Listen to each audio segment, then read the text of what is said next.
Come here now, girl.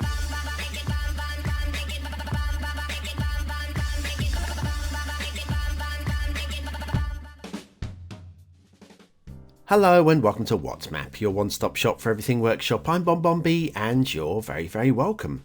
Well, Tuesday always used to be request day. Today, it's request day. Now, I was planning to review this map anyway, and then the creator came along and said, could you review my map? And I figured, well, Tuesday makes a lot of sense for this one then. Now, like many of the maps this week, it's my first map. That's right, and it really does feel a lot more so than yesterday's map, which was also a first map. There's plenty of good about this map, but there's also plenty of not so good as well. So, it's juggle. Do you like juggling? Do you like juggling things? If you like juggling things, well, try juggling this. That's right, juggling the like button really does support the channel, gets me seen by more people and helps me grow a little bit more every single day, so thank you for your support. Today's map is Canterbury by Jordan Usher 12345. Wonder what the other Jordan Ushers, the other 12,344 Jordan Ushers are like. Don't know. There's your start square. Not too much to say about that. In fact, there's more water than there is land, but it's a start square. The terrain heights are pretty flat throughout, more or less. Lots of buildable place, which is good. And then the resources are dotted here and there and definitely very usable. Okay, off to the workshop. What do we need? Well, apparently we need mass transit and green cities. I'm not entirely sure what the green cities is for, but I'm sure that there is a need for them. Right, we'll be using the photorealistic tropical theme and Reaper's photorealistic LUT to go with it today, just for a bit of a change. Okay, let's have a little look at the roads. The roads, pretty nice layout, okay? Not the most efficient necessarily, not the most realistic necessarily, but certainly not horrendous, and the standards are good. Oh, in fact, they're very good. It is quite a bit of a journey to the start square though, so settle back. You might need to relax a little bit. Don't be too excited too soon. We've got some perfectly lovely suspension bridges, slightly elongated possibly. I do like the way we've got a little bit of elevation going up to the suspension bridge there, and elevation on the opposite side as well. These little elevated ramps are quite nice. If anything, this is my favourite of the suspension bridges on the map. We've got a slightly less favourable one in a minute, but you'll see what I mean when we get there. Because I am quite big on symmetry when it comes to bridges. Though it doesn't have to be symmetrical, but it adds a little bit. When the bridge is quite ordinary, it just makes the bridge look normal. I'll take this bridge here. Right, we've got a little elevated highway immediately before the bridge. And then that bit there, can you see that bit there? Yep. And then we've got the elevated section, which is quite nice. But when we come across this side, we're not elevated at all. We're going straight back down to the embanked bit of land there. So maybe I feel that if it'd been embanked a little bit further, just up to where the suspension section starts, it would have felt a little bit more symmetrical. I'm just saying. It's not the world's biggest problem at all, but there we are. Right, so anyway, we've got nice highways again. I'm thinking parallel road tool in operation here, and why not? I like a little bit of a bend here because we do have a hill on the right, so again that makes a bit of sense as well to keep that keep it level and flat. And then through some trees into, I do like this intersection. Even the logo's heart is beating. Bless you, logo. Yes, I like this intersection. It's been done very, very nicely indeed. I can't see anything wrong with it, and we're going to skip over it rather quickly because there's plenty more to see on today's map. Like this big old bridge. Now, I'm going to tell you, we have got shipping that goes through here. Do you reckon that is high enough? Do you reckon those pillars are wide enough apart? That is going to be some entertainment to come. Anyways, not too much entertainment. I try not to put too much entertainment into these shows because, you know, I know a lot of you are getting older and struggling with your beats of your hearts and stuff like that. You know, can't have it skipping. Again, very nice intersection here. Very fine. What I would say though is, again, symmetry here. We have 2 pillars there, symmetrical, very nice. 2 pillars tucked in right in there, that's very nice. And then if we come across this side of the highway, there's just the one. I'd like to see another pillar on that side just to balance things out. Other than that, very nice intersection.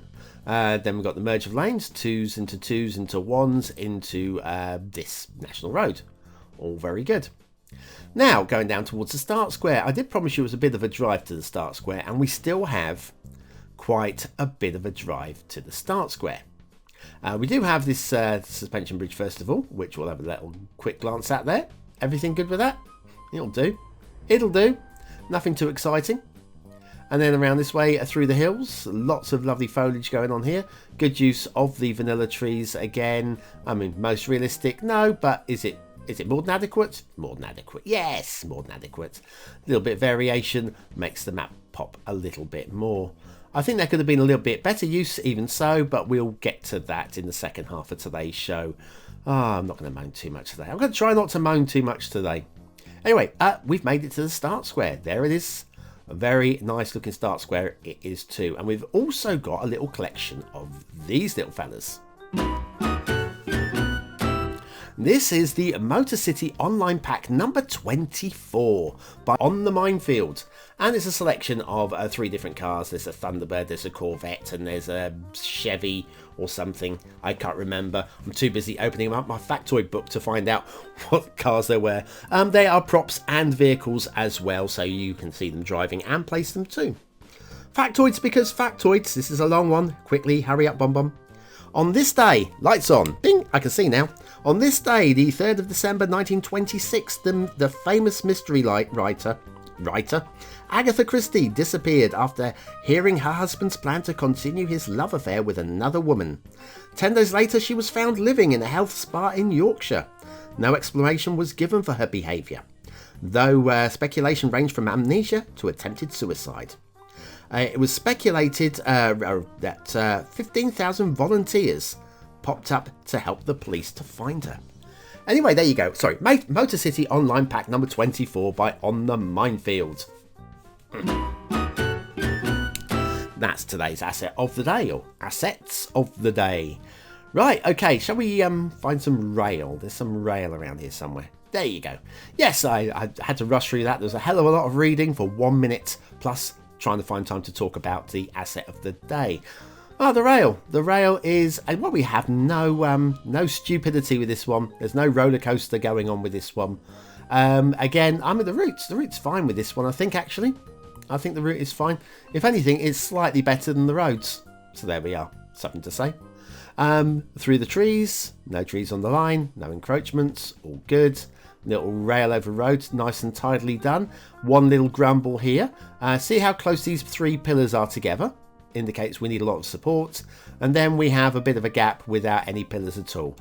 So, yeah, if there have been fewer pillars leading up, we've also got quite a lot of pillars on the opposite side as well. But yeah, there you go, 4 pillars right there.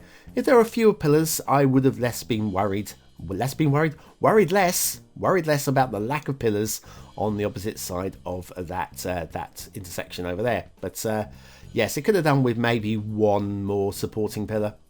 Oh, right, anyway, heading off towards the edge of the map now. We've been down this way before, which means it's time for an intermission before the shipping and the water flow.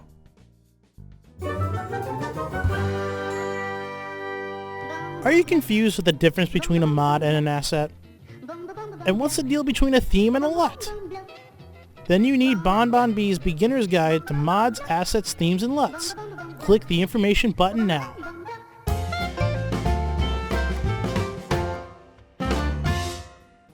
And we are back to Canterbury by Jordan Usher 12345. This is your shipping route. Yes, I'm not sure why it's called Canterbury. It doesn't seem to apply to any, well, I only know one Canterbury. I'm sure there are other Canterburys in the world. Definitely doesn't relate to Canterbury in Kent. We've got here, yeah, the shipping route. That bridge is high enough, but we've got a bit of a narrow pass between the shipping route and the pillar. So maybe take some pillars out or centralise it, more centre it, something. It would fit a lot better.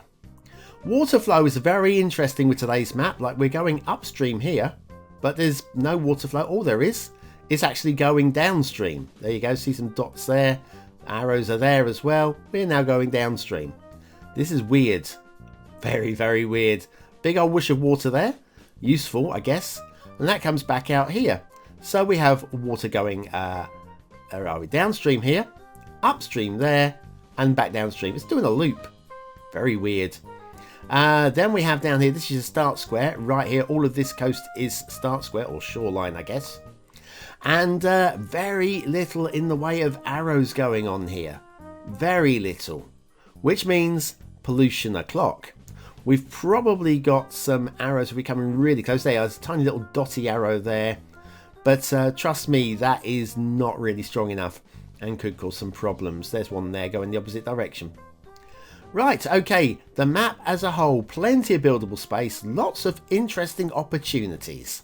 And that is, I think, one of the big selling points of this map. Plus, good use of theme and LUT as well. The whole thing doesn't look too bad at all. The rivers are fine, just a little bit, the way it widens up, it gets really, really shallow and doesn't look too good as it enters the strait. But the rest of the river looks fine to me, although, like I say, some very quirky water flow going on with these rivers. And then got the essing of the wandering of the river here. And we've got some paddling trees. There are a few paddling trees on this map. There is one which is quite hysterical, but we'll get to that shortly, I promise you. We've got another one here up to its waist, and then a few over here on the beach. I'm not really a fan of this. I like to see a transition from the land into the water, of at least a change of the trees, because it just looks like those trees are happy in soil and in sand and in water as well. They're definitely a jack of all trades. We've also got another tree in that one there. Still haven't seen the funniest of these swimming trees though. Water flow over here. This is another weird one here. We've got a river running up this way with water flow coming down from this, a fantasy spawn point up in the mountain at the highest point there. And then if we have a look here, we have a line of trees. Yeah, trying to dam off the water at the top of the waterfall. Yeah, they're poor. I'm sorry, those are very poor. A little bit more detailing around there with maybe some rocks, and that would look quite good. Again, the river down here doesn't look like it's controlled. It's spilling everywhere, and then we have trees in the water as well. Again, we've got some weird water flow going on here. We've obviously got a water spawn point right there, forcing the water upstream and back downstream. So we've got water going uphill. Looks even funnier when we come down here. You can clearly see it's coming uphill. There's no two ways about it. That is going up a slope. And yeah, that's about as funny as you get with water flow, I think. We've got what could be a marshy area here, but it's a little bit dry in places, like here, not quite enough water to fill the riverbed, the feeder down here. I think I probably would have dropped the entire area to just below the straits level, just so the water can pour in from outside. That'd look better. But anyway, what do you think of this map? Is it a 1-star map? Is it a 5-star map? Is it somewhere in between? Your vote really does count. We use it at the end of the month for the Viewer's Choice Top 10. Will this be one of the top 10 maps of the month? Only you can decide. What do I think? Too early to tell. Probably not though. Aesthetically, it's okay actually. It's okay. The theme and LUT save it. I'm not really sold on anything in terms of design. There's no realism look to it, and there's nothing too exciting in terms of fantasy. But it doesn't repel, does it? I'm going 3 stars, but lowish 3 though. Detailing, lots of detaily problems. There's a lot of good stuff on here as well. But I think there's too many detaily bits that need fixing for it to quite edge into 3 stars overall. So while it does have some 4-star areas, it's only a 2-star map. Gameplay potential. Okay, water flow aside, it's playable. It's just that water there. If you're not bothered about water flow in the start square, it's 4 stars. It's a 4-star map for that. If, however, you want to play the drawing and pumping into flowing water game, which is basically what the game is built on, I guess, then I'm gonna go low 3. It's playable, but I'm very worried about that. Anyway, Canterbury by Jordan Usher 12345. creator request, glad to see it. I was going to review it anyway, and I'm glad I did. I'm glad I did. I've seen worse, and I will see worse again. I know it. I just know it. Probably this week too. Anyway, thank you very much for watching, for commenting, for liking, and for subscribing. Old map on the screen now if you want to have a little vote on that one. Something else to watch on the screen too if you've not seen it already. And yes, it's this week, so therefore we'll be having the viewer's choice later on this week too, so look out for that one. I've been BonBonB, you've been very, very welcome, and I'll see you very, very soon.